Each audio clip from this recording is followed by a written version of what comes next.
Halo semuanya, ketemu lagi dengan Stay di sini.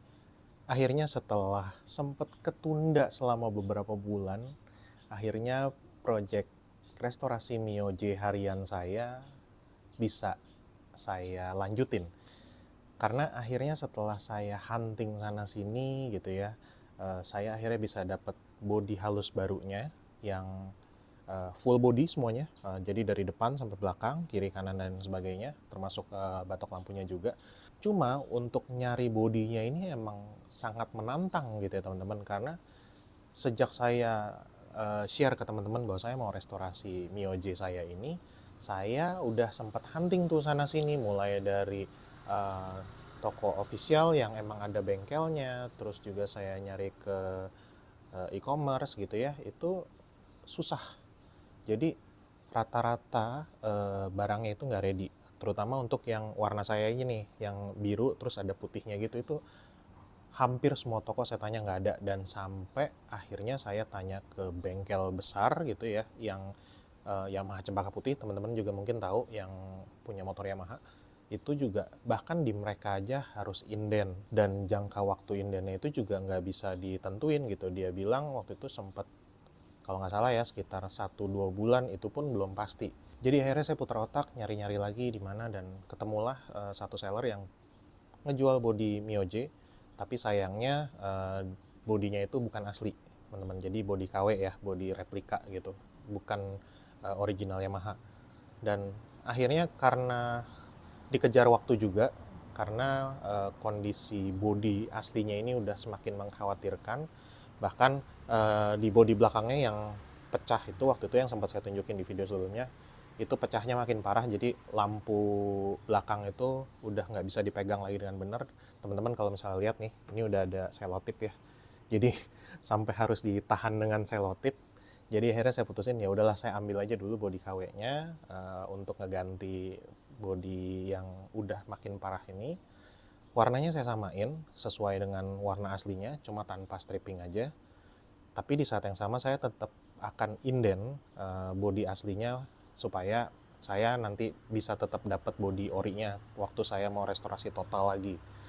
Nah, saya pikir-pikir juga ya udahlah, body KW harganya juga relatif terjangkau di 300 sampai 400 ribuan, dan karena motor ini masih dipakai harian juga, saya pikir ya udahlah nggak apa-apa pakai body KW, karena masih ada resiko keserempet, kesenggol sama orang di sebelah kiri kanan di parkiran dan lain sebagainya. Ya udahlah pakai body KW aja. Jadi habis ini kita akan lihat dulu sekilas aja body KW-nya kayak gimana, kualitasnya kayak gimana, cat-catnya gimana. Kita lihat dulu ya. Oke, jadi ini ya teman-teman, body replika atau body KW yang harganya 300 sampai 400 ribuan buat Mio J yang udah sempat saya order. Tuh baru saya keluarin aja dari paketnya. Warnanya saya ambil yang persis sama kayak aslinya, dia putih di bagian depannya dan sisanya tuh biru. Sebenarnya itu kita bisa custom, cuma saya pikir ya udahlah saya mau ambil warna orinya aja biar nggak ribet. Teman-teman kalau misalnya bisa teman-teman lihat tuh, ini masih ori ya. Sementara yang ini body penggantinya yang replika itu dari warna ada sedikit perbedaan. Yang kalau yang ini putihnya tuh putih banget, sementara kalau yang ini ada shade sedikit apa ya, warnanya nggak putih banget lah intinya gitu. Terus juga kalau dari sisi kualitas cat sebenarnya relatif oke, cuma mungkin pasti nggak akan sama kayak pabrikan ya. Misalnya kayak gini nih, tuh kalau teman-teman lihat tuh ada minor-minor gini lah, cacat-cacat kayak gini tuh ya, goresan-goresan kayak gini. Nggak 100% mulus, tapi ya nggak masalah, nggak terlalu kelihatan sebenarnya. Cuma yang ini nih mungkin agak parah nih kalau yang ini. Nih kalau teman-teman lihat bintik-bintik catnya, terus juga di belakangnya tuh ada goresan ini, nggak tahu apa nih, bekas nempel apa terus ditarik terus nggak dicat ulang gitu ya. Pinggir-pinggirannya sih oke. Untuk ukuran lubangnya juga sekilas mirip lubang bautnya, cuma saya nggak tahu nanti apakah presisi atau enggak. Ya udah, paling kita coba dulu aja sih buat dipasang. Cuma karena saya juga akan masang sendiri dan kayaknya bakal lama gitu karena saya akan nyoba pelan-pelan, takut patah. Kita langsung ke bagian akhirnya aja ya setelah dipasang. Yuk. Oke teman-teman, akhirnya selesai juga. Ternyata durasinya lebih lama daripada yang saya perkirakan. Saya benar-benar ngabisin waktu seharian buat masang bodi ini. Itu pun udah sampai dibantuin tadi, sempat dibantuin sebentar. Dan masalahnya itu sebenarnya lebih ke soal presisi bodinya ya teman-teman, karena namanya juga bodi replika, bodi bukan original gitu, kepresisiannya pasti berbeda dibandingin sama bodi yang original. Tapi akhirnya berhasil kepasang, cuma memang lagi-lagi isu presisinya itu masih ada, dan kalau teman-teman ngelihat sekilas gini kelihatan ya teman-teman. Tapi nanti kita akan lihat sekeliling gimana hasil catnya, terus juga tingkat kepresisiannya gimana, dan apakah ini worth it untuk dipilih gitu ya. Langsung aja yuk kita puterin. Nah ini dia teman-teman, hasilnya setelah saya ganti dengan bodi baru tapi non original. Langsung kelihatan ya teman-teman di sini. Longgar, nggak presisi sama sekali. Tapi sebenarnya ini dari bodi sebelumnya juga udah mulai ada tanda-tanda kayak gini sih, karena bodi kasarnya ini itu kan udah lama ya, motor ini kan udah lebih dari 10 tahun, jadi ada kemungkinan dia juga udah nggak presisi karena udah kejemur, kejemur dingin, jadi mungkin bentuknya juga udah berubah mengikuti bodi yang lama, jadi nggak presisi. Tapi ya udah nggak apa-apa, nggak terlalu mengganggu walaupun kelihatan. Terus juga dari hasil catnya ini kelihatan teman-teman, di sini ada bergelombang, nggak rata, nggak tahu sih kelihatan di kamera atau enggak.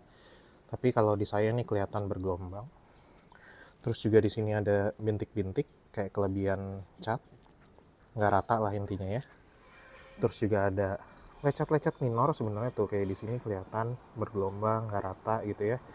Ini bagian yang mungkin salah satu yang paling kurang ya di antara bagian yang lain. Tapi ya udah, namanya juga harganya segitu. Terus dari sisi headlamp, oke sekilas, walaupun nih di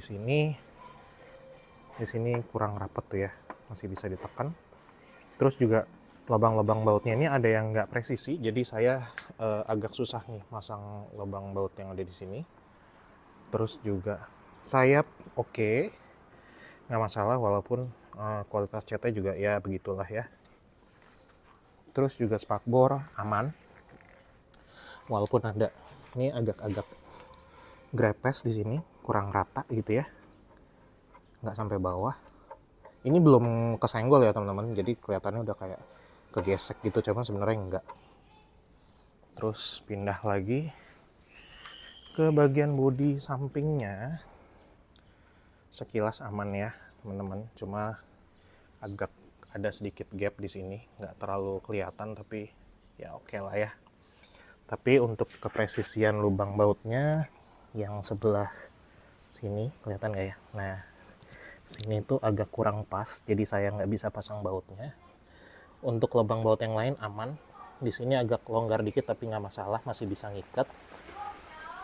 Terus juga di bagian samping sininya juga sama, relatif oke, catnya lumayan. Terus gapnya nggak separah yang sebelah kiri sih sebenarnya. Oh ya, tadi sambil ngebongkar saya juga sekalian masang kiproknya NMAX pakai full wave kit yang banyak di e-commerce itu, nyobain gitu ya, dan sejauh ini tadi pas tes sih aman. Niatnya supaya nanti mungkin kalau pas mau ngerjain bagian perlampuan tuh saya bisa pakai LED atau biled atau demaker gitu, tapi nanti lihat lah ya, tergantung kondisi. Terus bagian belakangnya behel masih standar, karena kemarin saya sempat order behel, saya kena PHP sama tokonya, nggak dikerjain. Untuk tutup belakangnya ini ya, kurang rapi di sini catnya. Terus kelihatan ada noda di sini.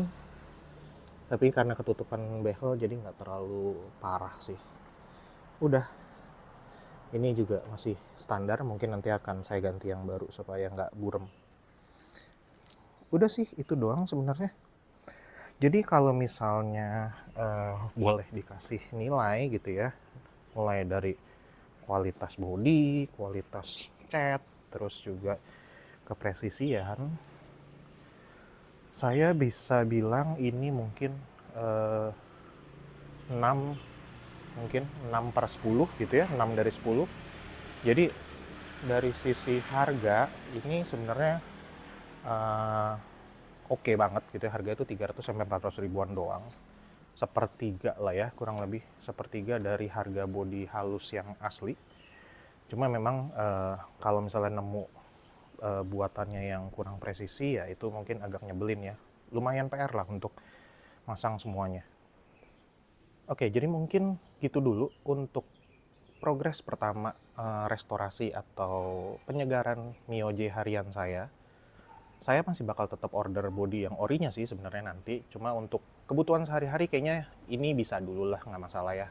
Nanti sambil saya ceritain juga setelah saya pakai setelah beberapa saat gitu ya, apakah bodinya masih tetap bagus, kualitas catnya masih tetap sama kayak baru atau gimana, atau misalnya tiba-tiba dia mulai jadi jelek atau gimana. Nanti saya akan ceritain lagi kalau misalnya memang ada perkembangan.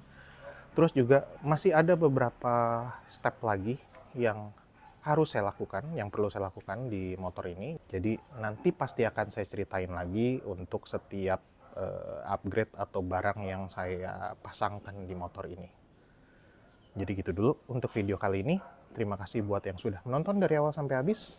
Jangan lupa buat like video ini jika teman-teman suka, dan jangan lupa juga buat share video ini ke yang lain, dan jangan lupa juga buat teman-teman yang belum subscribe, jangan lupa juga buat subscribe channel saya supaya nggak ketinggalan video-video saya selanjutnya. Saya Stay dan sampai ketemu di video selanjutnya ya. Dadah.